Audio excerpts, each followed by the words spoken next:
यास demon को और एक बहुत खतरनाक रिचुअल को जाकर देख लीजिए। उनका लिंक आपको नीचे कमेंट सेक्शन में टॉप पर मिल जाएगा। तो चलिए अब बिना किसी देरी के चलते हैं सीधा वीडियो की तरफ। कहानी की शुरुआत होती है कब्रिस्तान से, जहाँ पर एक लड़की एक लाश को उसकी कब्र से बाहर निकालती है। ये लाश अभी ताजा ही लग रही थी। फिर इसके बाद वो लड़की उस लाश के कुछ बालों को काट कर अपने पास रखती है और ये इस मूवी का इंट्रो था। अब यहाँ से सीन बदलता है, जहाँ पर हम एक खुशहाल परिवार को देखते हैं जिसके अंदर दंपत्नी और उनकी एक बेटी होती है। वो लोग आपस में काफी खुश थे कि इसी बीच हम एक और लड़की को देखते हैं जो कि उन्हें बाहर से घूर रही थी। अब उसे देखकर घर के अंदर जो पति होता है वो उसे चेक करने आता है, लेकिन इतने में वो लड़की वहाँ से जा चुकी थी। अब सीन फिर से बदलता है, जहाँ पर हम दो ग्रेवयार्ड वर्कर्स को देख पाते हैं जो कि उसी ग्रेवयार्ड के अंदर साफ सफाई करने आए थे, जहाँ पर शुरुआत में हमने लाश को देखा था। तभी वो देखते हैं कि वहाँ की एक कब्र खुदी हुई थी और वहाँ पर लाश भी गायब थी। ये देखकर दोनों काफी डर गए थे, लेकिन अब वो शव को ढूंढने लगते हैं और थोड़ा आगे जाने पर उन्हें वो शव मिल जाता है और उसको देखकर वो काफी डर गए थे। खैर अब यहाँ से हम एक लड़की साइदा को देखते हैं जो कि मार्केट में से कुछ खाने पीने का सामान खरीद रही थी। अब हमको पता चलता है कि साइदा के चेहरे पर बचपन से ही एक निशान है, एक स्कार है, जिस वजह से वो अपने गालों को हमेशा ढककर रखा करती। अब उसने इस निशान की वजह से कई बातें सुनी हैं और लोग उसे काफी बदसूरत बुलाकर उसका मजाक बनाया करते। खैर अब घर जाते वक्त वो रोड पर आ चुकी थी कि तभी एक बाइक वाला भी वहाँ से गुजर रहा होता है, जो कि साइदा को देखकर गाड़ी रोक लेता है। अगर वो नहीं रोकता तो एक्सीडेंट भी हो सकता था। अब उस लड़के का नाम असल में आदित्य होता है और वो साइदा को अच्छे से जानता था और साइदा उसे पसंद भी करती थी। अब यहाँ साइदा उससे माफी मांगती है कि वो अचानक उसके सामने आ गई, जबकि ऐसा बिल्कुल नहीं था। साथ ही साथ वो आदित्य से ये भी कहती है कि उसे उससे मिलकर काफी खुशी हुई है। अब ये बात सुनकर तो आदित्य हंसने लगता है और कहने लगता है कि खुशी हुई है। उल्टा वो उससे ये बोलता है कि वो तो उसे काफी समय से पसंद करती है, लेकिन वो उसे पसंद नहीं करता। वो अपने आप को देखे, अपने चेहरे को देखे, वो एकदम बदसूरत है और उसे देखकर उसे घिन आती है। साथ ही साथ वो ये भी कहता है कि आदित्य और साइदा कभी एक नहीं हो सकते और उसे पता होना चाहिए कि आखिर वो है कौन, वो कहाँ है और साइदा कहाँ पर है। इतना कहकर आदित्य अपनी बाइक शुरू कर वहाँ से निकल जाता है, लेकिन साइदा ये सब सुनकर काफी दुखी हुई थी और साथ ही साथ उसे गुस्सा भी आया था। अब यहाँ आदित्य जो होता है उसने खाली साइदा के निशान का मजाक नहीं बनाया था, बल्कि उसके फाइनेंशियल स्टेटस को भी पोक किया था, जिसके बारे में हमें आगे जानने के लिए भी मिलेगा। लेकिन अगर साइदा के पास में कोई सेकेंडरी इनकम जनरेट करने का तरीका होता तो आज आदित्य उसका मजाक नहीं बनाता, और इसके लिए मैं इस्तेमाल करता हूँ बिनोमो ऐप का। जी हाँ, और अगर साइदा भी बिनोमो का इस्तेमाल कर ली थी तो वो भी इजीली सेकेंडरी इनकम जनरेट कर सकती थी। बिनोमो असल में एक बेहतरीन, सेफ और इजी ट्रेडिंग प्लेटफॉर्म है, जहां पर आप ट्रेडिंग करके डेली इनकम अर्न कर सकते हो। तो आपको सबसे पहले तो डिस्क्रिप्शन में दिए गए लिंक से बिनोमो ऐप को डाउनलोड करना होगा, और अगर स्क्रीन पर दिख रहे मेरे प्रोमो कोड का इस्तेमाल करोगे ना तो आपको पूरे 2x यानी कि डबल बेनिफिट्स मिलेंगे। लेकिन चलो पहले मैं आपको इस ऐप का ट्रेडिंग इंटरफेस दिखा देता हूँ, जो कि काफी सिंपल सा है। यहाँ पर आप देखेंगे तो आपको दिखाई देगा एक ग्राफ जो कि ऊपर नीचे जाता है, और आपको यही प्रेडिक्ट करना होगा कि ग्राफ कहाँ पर जाएगा, जिससे कि आप प्रॉफिट अर्न कर सकते हैं। लेकिन इसका एक और इजी तरीका है जिसके बारे में मैं आज बात करूंगा, जो कि है सिग्नल। तो सिग्नल आपको ये बताएगा कि ग्राफ कब ऊपर जाएगा या फिर नीचे। तो देखो, सिग्नल बता रहा है कि ग्राफ यहाँ पर नीचे जाने वाला है। अब जो यहाँ पर सिग्नल हमको बता रहा है हम उसी पर सेलेक्ट करके ट्रेडिंग करेंगे, और देखो कुछ ही सेकंड्स इंतजार करने के बाद में हमने अर्न कर लिया है ना कमाल का।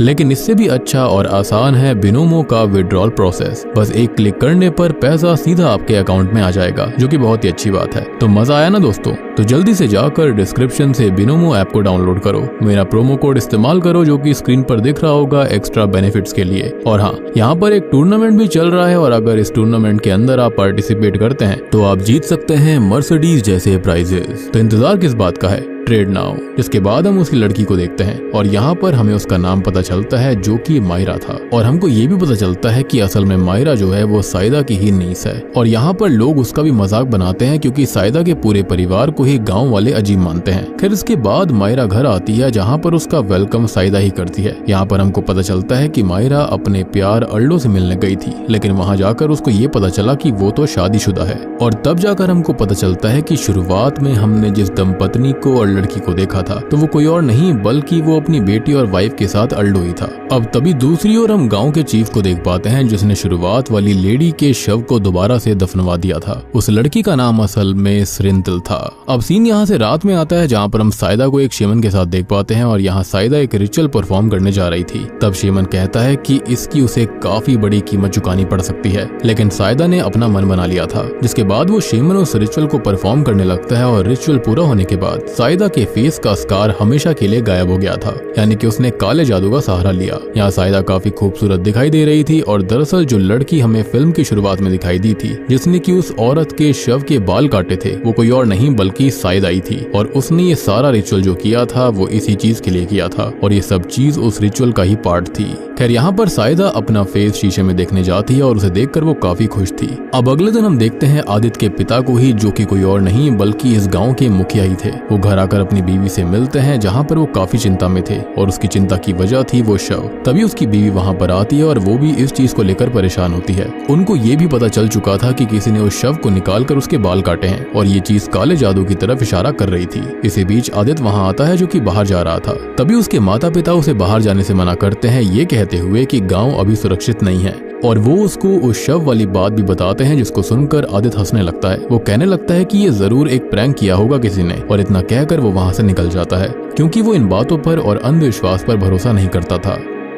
खैर तभी हम कुछ लड़कों को आपस में बात करते हुए देखते हैं, जो कि उसी शव के बारे में बात कर रहे थे जिसको कब्र से निकाला गया था। और यहाँ हमको पता चलता है कि ये बात गांव भर में आग की तरह फैल चुकी थी और सभी को ये बात पता थी कि उस शव के बालों को भी काटा गया है। वो लोग बात कर ही रहे थे कि तभी उनके सामने से एक खूबसूरत लड़की गुजरती है, जो कि कोई और नहीं बल्कि सायदा ही थी। वो लोग उसे पहचान तक नहीं पाते, लेकिन उसकी झलक गौर से देखने पर उनको एहसास होता है कि ये कोई और नहीं बल्कि सायदा ही है। और वो उससे उसका नाम पूछकर कंफर्म भी करते हैं। अब अपना नाम बताकर वो वहाँ से चली जाती है। अब वो सभी लोग ये देखकर काफी हैरान थे, क्योंकि सायदा का वो निशान रातों रात गायब हो गया था और वो बहुत ज्यादा सुंदर हो गई थी। तभी वहाँ पर आदित्य आता है और वो लोग आदित्य के फ्रेंड्स ही थे। वो आदित्य को सायदा के बारे में बताते हैं और आदित्य उनकी बातें सुनकर हंसने लगता है और कहता है कि सायदा जैसे लोगों को अगर खूबसूरत होना ही है तो उनको कोरिया जाकर प्लास्टिक सर्जरी करवानी होगी। लेकिन वो लोग उसे पूरे विश्वास के साथ बता रहे थे कि वो लड़की जिसे उन्होंने देखा है वो सायदा ही थी और वो बहुत ज्यादा खूबसूरत बन चुकी है। उसका निशान परमानेंटली गायब हो चुका था। खैर तभी दूसरी ओर हम मायरा को देख पाते हैं, जिसके हाथों में एक गुड़िया थी जिसके बड़े बड़े बाल थे और वो उसे कोम कर रही थी, यानी कि उसके बाल बना रही थी। तभी सायदा वहाँ पर आती है और सायदा काफी मुस्कुरा रही थी। तब मायरा उससे उसके मुस्कुराने की वजह पूछती है। तब सायदा बताती है कि गांव के लोग जो कि पहले उसकी बेइज्जती करा करते थे, अब वो उसकी सुंदरता को देखकर मदहोश हो गए हैं। और ये सुनकर मायरा को काफी अच्छा लगता है। मायरा उससे पूछती है कि आदित्य का क्या हुआ, क्या उसने उसे देखा? तब सायदा बताती है कि अभी तक तो नहीं, लेकिन वो खुद उसके पास आएगा। सायदा के कहने की ही देरी थी कि तभी आदित्य सीधा सायदा के घर पर पहुंच जाता है। वो बाहर से उसको आवाज लगा रहा था, ये देखने के लिए कि वाकई में उसके दोस्त सच बात कह रहे थे या फिर नहीं। अब ये सुनकर मायरा कहती है कि यही सायदा के लिए एक अपॉर्चुनिटी है। जिसके बाद सायदा दरवाजा खोलती है और सायदा की सुंदरता को देखकर आदित्य जो था वो बिल्कुल दंग रह गया था, लेकिन उसे अभी भी अपनी आंखों पर विश्वास नहीं हो रहा था कि वो सायदा ही है। वो उससे पूछने लगता है कि क्या वो सायदा ही है, जिस पर वो हाँ बोलती है। और ये सुनकर तो आदित्य बिल्कुल चौंक गया था। वो सायदा से बात करते करते हड़बड़ाने लगता है, यानी कि उसका कॉन्फिडेंस लूज हो रहा था उसकी सुंदरता के आगे। सायदा उसे कहती है कि जब उसका चेहरा खराब था तब वो उसका मजाक बनाया करता था। और ये सुनकर आदित्य उससे माफी मांगने लगता है और उससे कहता है कि वो उसे प्यार करने लगा है और मुझे लगता है ये प्यार नहीं खाली हवस थी। खैर वो उससे शादी करना चाहता था। और ये सुनकर सायदा उसे कहती है कि क्या वो पक्का श्योर है, क्या वो कुछ भी करने को तैयार है उससे शादी करने के लिए। और तब वो हाँ कर देता है, जिस पर सायदा कहती है कि उसकी जो बिलोंगिंग्स होगी वो आज से सायदा की होगी। जिसके बाद वो हाँ बोल देता है और सीधा जाता है अपने माता पिता से शादी की बात करने के लिए। वो सीधा जाकर अपने माता पिता को बताता है कि वो शादी करना चाहता है और उसकी बात सुनकर वो दोनों काफी खुश हो गए थे, क्योंकि वो काफी लंबे समय से ये सुनने के लिए तरस रहे थे। अब जबकि उसके बेटे को कोई पसंद आ गया था, इसलिए उसकी माँ आदित्य से पूछती है कि उसकी बहू कौन होगी, जिस पर वो बताता है कि वो सायदा से शादी करेगा। और सायदा का नाम सुनते ही इन दोनों के चेहरे का रंग उड़ जाता है और आदित्य के पिता उसे साफ इनकार कर देते हैं कि वो सायदा से उसकी शादी नहीं करवाएगा, चाहे कुछ भी हो जाए। और यहाँ हमको पता चलता है कि सायदा से शादी ना करवाने का रीजन उसका फेस नहीं था, बल्कि कोई और राज था जो कि सायदा के पिता से ही जुड़ा हुआ है। वो कहता है कि गांव में सबको पता है कि सायदा के पिता किस तरह से खत्म हुए थे, लेकिन आदित्य के सर पर तो सायदा का भूत सवार हो गया था। उसकी सुंदरता का खुमार उसके ऊपर चढ़ चुका था। वो कहता है कि वो शादी करेगा तो सिर्फ सायदा से, लेकिन उसके पिता उसे साफ इनकार करके घर के अंदर चले गए थे। अब दूसरी ओर सायदा माहिरा के पास होती होती है और माहिरा साइदा से पूछती है कि क्या वो वाकई आदित्य को चाहती है, जिस पर वो कहती है कि देखते हैं कि क्या होता है। यहाँ पर माहिरा रोते हुए साइदा को बताती है कि जिससे वो प्यार करती थी यानी कि अर्डो, वो शादीशुदा निकला। दरअसल हुआ ये था कि अर्डो ने माहिरा से प्यार का नाटक किया था, लेकिन माहिरा को ये नहीं पता था कि वो शादीशुदा इंसान है और उसकी एक बेटी भी है। यानी कि शुरुआत में जो लड़की उसको देख रही थी वो कोई और नहीं बल्कि वो यहाँ माहिरा ही थी, यानी कि जो खिड़की से छुपकर लड़की देख रही थी। और ये सारी बात सुनकर साइदा को अच्छी नहीं लगती कि उसको धोखा दिया गया है।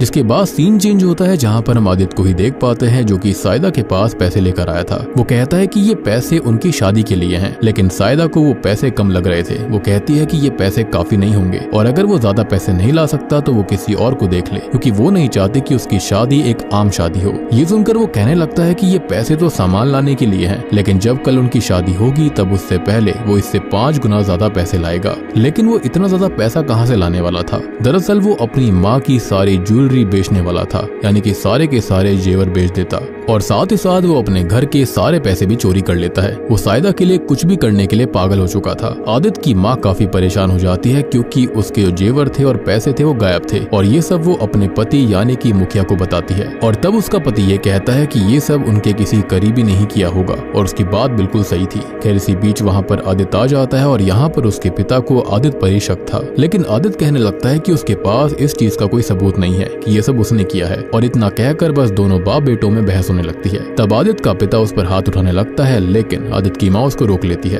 अब यहाँ से हम साइदा के घर का सीन देखते हैं जहाँ पर एक लड़की साइदा के रूम में जाने वाली थी, लेकिन माहिरा उसे रोक देती है। दरअसल वो लड़की माहिरा की स्टूडेंट है जिसे माहिरा डांस सिखाती है। अब यहाँ से सीधा हम एक फ्लैशबैक देख पाते हैं जहाँ पर साइदा सिर्फ बच्ची थी और वो एक दिन साइकिल चला रही होती है, लेकिन तभी उसने एक औरत का गमला गिरा दिया था। ये देखकर वो लेडी काफी गुस्सा करती है और उसने साइदा को धक्का दे दिया, जिस वजह से साइदा के गाल पर गमले का टुकड़ा घुस गया था और इसके बाद से ही उसको वो निशान मिल गया था। और अब हमको उसके स्कार की कहानी पता चलती है कि उसके गाल पर वो घाव आया कैसे था, यानी कि वो निशान कैसे बना। एनीवेज प्रेजेंट टाइम में हम उसी लेडी को देखते हैं जो कि नूडल्स खा रही थी, लेकिन उसके नूडल्स अचानक से कीड़ों में परिवर्तित हो जाते हैं, जिसको देखकर वो अपने नूडल्स का ही बोल फेंक देती है। अब तभी हम साइदा को देख पाते हैं जो कि उसी शेमन के साथ थी और वो कोई रिचुअल परफॉर्म कर रही थी और जैसे जैसे वो उस रिचुअल को परफॉर्म कर रही होती है वैसे वैसे उस लेडी की हालत खराब होते जा रही थी और तभी वो लेडी खत्म हो जाती है। उसके खत्म होने के बाद उसके मुंह से बाल निकलते हैं और दरअसल ये साइदा का ही बदला था। असल में जिसने उसके साथ गलत किया था वो उन सब से ही बदला ले रही थी। अब रिचुअल खत्म होने के बाद साइदा के मुंह के अंदर से भी बाल बाहर आते हैं। दरअसल ये बाल किसी और के नहीं बल्कि उसी शव के ही बाल थे, मतलब कि बालों से ही सारे रिचुअल परफॉर्म हो रहे थे। अब तभी शेमन उससे पूछता है कि क्या उसका बदला पूरा हो गया, लेकिन साइदा कहती है कि नहीं, अभी भी एक है जिससे उसे बदला लेना है। तब शेमन उसे उसी शव के बाल फिर से खिलाता है। दूसरी ओर हम आदित्य को देखते हैं जो कि अलमीरा के अंदर पैसे ढूंढ रहा था। तभी उसके पिता वहाँ पर आते हैं और वो उसको रोकते हैं, लेकिन वो नहीं रुकता। आदित्य प्रॉपर्टी के डॉक्यूमेंट्स वहाँ से ले जाता है और उसके पिता कहते हैं कि क्या उसने पहले जो चोरी करी थी वो काफी नहीं थी, जिस पर वो कहने लगता है कि उसे ये शादी करनी ही होगी। और अब यहाँ उसे उसके पिता समझाते हैं कि ये सब उस साइदा की वजह से हो रहा है और साइदा एक शापित लेडी है,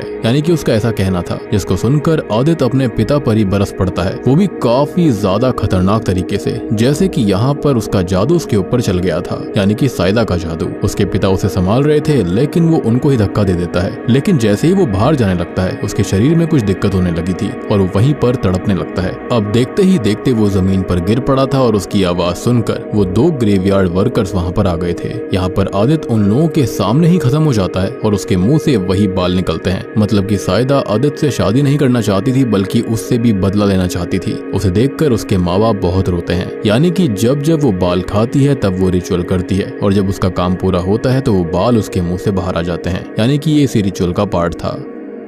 खैर इसके बाद सीन बदलता है जहाँ पर हम अर्डो को देखते हैं। अर्डो आराम से सो रहा था कि तभी उसका कोई गला दबाने लगता है, लेकिन जैसे ही वो उठता है वहाँ कोई नहीं था। तभी उसे कुछ आवाज आई जिसके बाद अर्डो चेक करने जाने लगता है। वो दूसरे रूम में जाता है जहाँ की लाइट्स ऑन हो रखी थी और वो अपने सामने साइदा को देखता है जिसके हाथों में अर्डो की मरी हुई बेटी थी। ये देखकर अर्डो बहुत रोने लगता है और उसकी बेटी का नाम चिल्लाने लगता है, लेकिन असल में अर्डो ये सब एक नाइटमेयर में देख रहा था। अब वो चैन की सांस लेता है, लेकिन सबसे पहले वो अपनी बेटी को चेक करने चाहता है मीनवाइल हम उसकी बेटी दारा को देखते हैं जिसे सायदा वही बालों वाली डॉल गिफ्ट में देती है जो कि मायरा अपने साथ रख रही थी और वहाँ से चली जाती है। तभी अल्डो देखता है कि उसकी बेटी अपने रूम के अंदर ही नहीं थी। खैर अब उसे उसकी बेटी दारा बाहर मिलती है और अल्डो उसके हाथों में उस डॉल को देखकर ये पूछता है कि आखिर उसे ये डॉल किसने दी है, जिस पर वो बताती है कि उसको ये एक आंटी ने दी है जो कि वहाँ से जा चुकी है। खैर अब इन चीजों को वो ज्यादा सीरियसली नहीं लेते और अंदर चले जाते हैं। तभी हम मायरा को देखते हैं जिसके हाथों के अंदर भी सेम डॉल थी और ये जो बाल डॉल पर थे असल में वो उसी शव के बाल थे। मतलब कि अल्डो के साथ भी ये लोग काफी बुरा करने वाले हैं और ये सब बदला लेने के लिए किया जा रहा था। यानी कि मायरा के साथ गलत करा गया तो अल्डो के साथ भी अब ये लोग गलत करने वाले थे। अब रात में हम अल्डो की बीवी राती को देखते हैं और राती अपनी बेटी दारा के पास जाती है और उसे उठा देती है। तभी दूसरी ओर अल्डो देखता है कि राती उसके पास ही नहीं थी। तब वो राती को चेक करने दारा के रूम में जाता है जहाँ पर राती जो होती है वो दारा का गला दबा रही थी, यानी कि माँ अपनी ही बेटी का गला दबा रही होती है। अब अल्डो उसे रोकने की कोशिश करता है लेकिन राती के अंदर काफी शक्ति आ गई थी, वो उसे दूर फेंक देती है और ये सब काफी अजीब था। हम समझ पाते हैं कि राती असल में उसी डॉल की वजह से वश में आ चुकी है, यानी कि वुडू डॉल का इस्तेमाल करा गया। खैर यहाँ पर देखते ही देखते राती अपनी ही बेटी को खत्म कर देती है और ये देखकर अल्डो बहुत रोता है, यानी कि उसका नाइटमेयर जो था वो बिल्कुल सच हो चुका था। इसके बाद राती के ऊपर ढेर सारे बाल आ जाते हैं जो कि उसका गला जकड़कर उसको भी खत्म कर देते हैं और अपने परिवार को इस तरह खत्म देख अल्डो भी टूट जाता है। खैर अब सीन बदलता है जहाँ पर हम अल्डो को उसके परिवार के ग्रेव पर देखते हैं, साथ ही साथ वहाँ उसका फ्रेंड भी था। अल्डो कहने लगता है कि उसने जो कुछ शुरू किया था उसे खत्म करना पड़ेगा क्योंकि उसका परिवार काफी अजीब हालातों में खत्म हुआ है। वो अपने दोस्त के साथ आदित्य के घर जाता है जहाँ पर वो आदित्य को आवाज लगा रहा था लेकिन कोई भी उसकी बात नहीं सुनता। तब वो खुद अंदर जाने लगता है। अंदर जाकर वो देखता है कि घर पूरी तरह से खाली था। जिसके बाद थोड़ा आगे जाने पर उसे आदित्य की माँ मिलती है जो कि अब व्हील चेयर पर थी। अल्डो आदित्य की माँ को उठाता है जिससे वो बहुत डर जाती है और चिल्लाने लगती है। वो मरना नहीं चाहती है। तब अल्डो बताता है कि वो आदित्य का दोस्त अल्डो है और ये सुनकर आदित्य की माँ को राहत मिलती है। यहाँ पर हम आदित्य के पिता को देखते हैं जो कि पागल हो गए थे, यानी कि जब से आदित्य के साथ ये हादसा हुआ उसकी मौत हुई और अब वो बस एक ही बात कहते रहते हैं कि वो आदित्य की शादी करवाएंगे। अल्डो उनसे पूछता है कि ये सब हुआ कैसे, जिस पर वो बताती है कि ये सब असल में एक डीमन ने किया है। जब से आदित्य की मौत हुई है वो पैरालाइज्ड हो चुकी है और उसके पति पागल हो गए हैं। अल्डो काफी शौक में था क्योंकि उसे आदित्य की मौत के बारे में कुछ पता ही नहीं था। तब आदित्य की माँ उसे सारी बात बताती है, साथ ही साथ वो सायदा वाली बात भी बोलती है। जिसके बाद अल्डो जाता है सीधा सायदा के घर पर क्योंकि उसे पता था कि माहिरा सायदा की ही नीस थी, इसलिए वो उसे आवाज लगाने लगा। तब माहिरा जो होती है वो अल्डो की आवाज सुनकर उसे चेक करने जा रही थी लेकिन सायदा कहती है कि वो खुद उससे बात करेगी। जिसके बाद सायदा अल्डो से बात करने जाती है और अल्डो सायदा से कहता है कि उसे माहिरा से मिलना है लेकिन सायदा ये कहती है कि वो उस जैसे गद्दार को उससे कभी नहीं मिलने देगी, उसने उसकी बहन का फायदा उठाया। अब ये सुनकर वो जबरदस्ती अंदर जाने लगता है और तब सायदा उसे रोक कर कहती है कि वो यहाँ से चला जाए और कभी लौट कर ना आए। अगर उसने यहाँ पर फिर से कदम रखा तो उसे तकलीफों का सामना करना पड़ेगा। अब अल्डो का दोस्त उसे वहाँ से ले जाता है और बाहर आकर वो बात करते हैं कि माहिरा के घर में कुछ न कुछ गड़बड़ है। उनकी बातें वो दोनों ग्रेवयार्ड वर्कर्स भी सुन रहे थे जिन्हें अल्डो और उसका दोस्त पकड़ लेते हैं और उनसे पूछते हैं कि वो उनका पीछा क्यों कर रहे हैं। तब वो दोनों उसको ये बताते हैं कि वो उसका पीछा नहीं कर रहे, वो तो बस ग्रेवयार्ड वर्कर्स हैं और वो सायदा के बारे में उनको बताते हैं। वो दोनों उनको बोलते हैं कि सायदा काफी खतरनाक है और वो कोई आम लेडी नहीं है और ये बात सारे गांव वालों को पता है। ये सुनकर अल्डो उन दोनों को रात में विलेजर्स के साथ आदित्य के घर मिलने के लिए बुलाता है। अब रात में अल्डो आदित्य के घर पर ही था, तभी सारे के सारे गाँव वाले वहाँ पर आए। अल्डो उन सबसे मिलता है और वो सब उसे बताते हैं कि गाँव में काफी लोग सायदा के काले जादू का शिकार बने थे और ये सब अभी से नहीं बल्कि बहुत समय से चलता आ रहा है। वो लोग बताते हैं कि गांव के अंदर कुछ लोग काफी अजीब तरह से खत्म हुए हैं और इसका कारण सायदा और वो शेमन है जिसका नाम अजंग है। उनकी बातों के बीच एक आदमी वहीं पर खत्म भी हो जाता है जो कि काले जादू से ही खत्म हुआ था और यहाँ अचानक अल्डो को कुछ होता है और वो किसी के वश में आ जाता है। वो बाहर चला जाता है और एक ब्रिज के पास पहुंच जाता है। वो वहाँ से कूदने ही वाला था कि तभी उसका दोस्त आकर उसे बचा लेता है। अल्डो को कुछ भी याद नहीं था कि वो यहाँ पर आखिर आया कैसे। अब सिचुएशन को बिगड़ता देख सारे गाँव वाले अजंग के घर के बाहर जाकर खड़े हो गए थे और बगावत पर उतर आए थे। इन सब से अजंग को समझ आ चुका था कि उसका अंत नजदीक है और उसके साथ में सायदा भी थी। खैर अब यहाँ पर अल्डो का दोस्त जो होता है वो अंदर जाता है ताकि वो अजंग को पकड़ सके, लेकिन उल्टा अजंग उसको ही चाकू से स्टैब कर देता है। खैर अब उसका दोस्त बाहर आता है, वो भी काफी घायल हालत में। इसके बाद में अजंग भी बाहर आ चुका था जो कि सायदा पर चाकू ताने हुआ था। अब वो सायदा से कहता है कि वो अकेला नहीं जाएगा और यहाँ पर वो सायदा को खत्म कर देता है और वहाँ से भागने लगता है। लेकिन ब्रिज पर होता यह है कि उसे लोगों ने चारों तरफ से घेर लिया था। तब अजंग उनसे कहता है कि वो उनके हाथ नहीं आएगा और इतना कहकर वो वहां से कूद जाता है और गिर कर खत्म हो जाता है। खैर अब यहाँ से सीन आगे शिफ्ट होता है जहाँ पर हम मायरा को देख पाते हैं। और दोस्तों अब यहाँ पर खुलते हैं इस मूवी के असली पत्ते और अब हमको शॉकिंगली पता चलता है कि जो सायदा थी ना वो तो कुछ भी नहीं थी। ये सारा का सारा शव वाला बाल काटना और ये सारा रिचुअल अरेंज करवाना, इन सब के पीछे मायरा खुद थी। जी हाँ, बचपन में सायदा मायरा के साथ असल में काफी बुरा बर्ताव करती थी क्योंकि मायरा एक अनाथ थी। और अब हमको ये बात भी पता चलती है कि मायरा को सायदा के खत्म होने से कोई भी फर्क नहीं पड़ा था। खैर बचपन में सायदा के पिता की अचानक ही मौत हो गई थी और वो भी बिना किसी कारण से। लेकिन खत्म होने से पहले उसने सायदा के लिए एक लेटर लिखा था जिसके अंदर ये लिखा हुआ था कि सायदा के चेहरे का घाव वो ठीक नहीं कर सकता, लेकिन जब वो बड़ी हो जाएगी तब उसे उसके दोस्त को ढूंढना होगा जो कि अजंगी है और वही उसका घाव ठीक करेगा। वो लेटर सायदा के पिता ने मायरा को दिया था और फिर मायरा ने सायदा को। खैर अब मूवी के अंतिम सीन में हम ये देख पाते हैं कि जो मायरा की डॉल थी उसके अंदर एक आत्मा आ चुकी है और वो मायरा के ऊपर हमला कर देती है। अब या तो ये वो डीमन है जिससे कि ये सब कुछ करवाया गया था या फिर हो सकता है कि सायदा की आत्मा वापस लौट कर आई होगी क्योंकि उसको पता चल गया होगा कि ये सब मायरा ने ही करवाया था, इसके चलते अब वो उसको खत्म करेगी। या फिर ये अजंग की भी आत्मा हो सकती है जो कि डिमोनिक होकर लौटा होगा। और बूम, इसी के साथ में ये फिल्म यहीं पर खत्म हो जाती है। तो दोस्तों ये थी जगाल तेलुगु फिल्म की कहानी, यानी कि बुचर ऑफ ब्लैक मैजिक। यहाँ पर जगाल का मतलब किलर भी हो सकता है और तेलुगु का मतलब है ब्लैक मैजिक। अब हम बात करते हैं कुछ चीजों के बारे में। तो देखो यहाँ पर सायदा जो थी वो इतनी तेज नहीं थी जितनी मायरा थी। सायदा को तो खाली अपना ये घाव ठीक करना था। यहाँ पर ये सब कुछ जो मेन प्लान था ना वो मायरा का ही था। हो सकता है कि मायरा ने ये सब सायदा से बदला लेने के लिए ही करवाया होगा क्योंकि बचपन में सायदा उसके साथ बिल्कुल अच्छे से बर्ताव नहीं करती थी।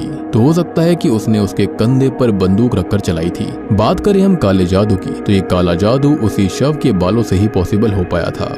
जैसे कि तंत्र विद्या के अंदर होता है ना, कोई भी जो शव होता है उसको निकाल कर उसका कपाल बनाया जाता है और उसके बाद में उसकी आत्मा को ही बहुत ज्यादा बांध दिया जाता है, जिसके बाद में कुछ प्रक्रिया करी जाती है और ये जो आत्मा होती है वो बाधित हो जाती है आपका काम करने के लिए। लेकिन इसको कुछ टाइम के बाद में आजाद करना पड़ता है, अदरवाइज वो आपको ही खत्म कर सकती है। तो हो सकता है कि यहाँ पर भी सेम काइंड ऑफ रिचुअल करा गया होगा और अंत में शायद से यही आत्मा मायरा के पास आई होगी। सो माइट भी ये वही लेडी हो सकती है जिसका ये शव इस्तेमाल करा जा रहा था, उसकी आत्मा ही यहाँ पर वापस आ गई होगी। हो सकता है कि उससे प्रॉमिस करा गया होगा कि जब उनके काम खत्म हो जाएंगे तो उसे आजाद कर दिया जाएगा, लेकिन अंत में ऐसा नहीं हुआ, जिसके चलते शायद मायरा को ही खत्म करने वो आ गई थी। या फिर ये उसकी बहन या फिर अजंग की आत्मा भी हो सकती है या फिर कोई और डीमन भी हो सकता है।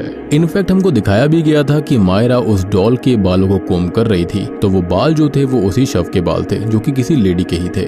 और इससे हमको इनडायरेक्टली ये दिखाने की कोशिश करी गई थी, एक हिंट दिया गया था कि मायरा ही यहाँ पर मास्टरमाइंड थी इन सब चीजों के पीछे। हम ये भी कह सकते हैं सायदा खाली मायरा के लिए एक जरिया थी ताकि गाँव वालों के सामने उसको ही सजा मिले। अब देखो उसने एक तीर से दो निशाने लगाए थे। मायरा ने खुद भी बदला लिया और सायदा को भी बदला लेने के लिए बोल दिया। अब देखो हो भी सकता है कि शायद सायदा के पिता की मौत भी इसी वजह से हुई होगी, क्योंकि शायद उसके पिता ने काला जादू करने की कोशिश करी होगी और वो जादू उस पर उल्टा हो गया होगा। या फिर ये भी हो सकता है कि शायद से और भी कुछ हुआ हो, मे बी मायरा ने ही ऐसा करा हो। अब सायदा के जो पिता थे उन्होंने जो लेटर लिखा था उसके अंदर अजंग का ही जिक्र करा गया था और उन्होंने तो वो चीज खाली उसके घाव को भरने के लिए करी थी ताकि वो एक अच्छी जिंदगी बिता पाए। लेकिन यहाँ पर सायदा और मायरा ने इन चीजों का गलत इस्तेमाल किया। साथ ही साथ ये मूवी हमें बुलिंग के बारे में और सोशल कॉजेस के बारे में भी दर्शाती है कि ऐसा बिल्कुल नहीं करना चाहिए। आजकल लोग जो होते हैं वो लोगों की किसी भी कमी को या फिर और चीजों का मजाक बनाते हैं, जो कि बिल्कुल भी अच्छी बात नहीं है। यहाँ पर उस चीज को भी दर्शाने की कोशिश करी गई है। तो दोस्तों उम्मीद करता हूँ कि अब आपको ये फिल्म अच्छे समझ में आ गई होगी। समझ में आ गई है तो वीडियो को लाइक कर दीजिए, चैनल के ऊपर नए हो तो सब्सक्राइब कर लेना। और रिसेंटली मैंने डार्क वंस फिल्म को एक्सप्लेन किया है, इनकेस आपने लेटेस्ट मूवी नहीं देखी है जाकर देख लीजिए, उसका लिंक आपको नीचे डिस्क्रिप्शन पिन कमेंट में मिल जाएगा। काफी इंटरेस्टिंग मूवी है। 4 दोस्त होते हैं, ऐसा गेम खेलते हैं जिसके चलते एक ऐसा डीमन आ जाता है जो कि बहुत ही खतरनाक है, जो कि है बियास डीमन। तो मैं आप सबको मिलता हूँ अगली वीडियो के साथ में, तब तक के लिए